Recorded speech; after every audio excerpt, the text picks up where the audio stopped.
Xarici dil öyrənərkən yeni sözləri necə yadda saxlayaq? Əgər siz cümlələri tərcümə edərək danışmağa çalışırsınızsa, bu sizə əlbəttə ki, çətinlik, maneəçilik törədir. Misal üçün demək istəyirsiniz, sözləri qarışdırdım. Necə deyəcəksiniz? Çox güman ki, I confused the words. Niyə confuse? Çünki bu sözü çoxdandır bilirsiniz. Bizim beynimiz elə işləyir ki, ən asan yolla çalışsın. Hardasa dərsdə bir dəfə mix-up sözü görmüsünüz, onu qoyacaq kənarda. Əslində native speakerlər bu cümləyə deyəcəklər I got the words mixed up. Bəs necə edək? Bunun bir həlli var.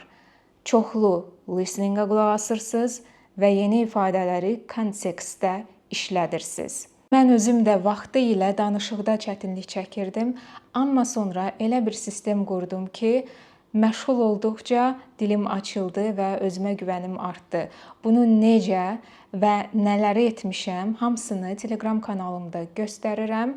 Faydalanmaq istəyirsinizsə, qoşula bilərsiniz.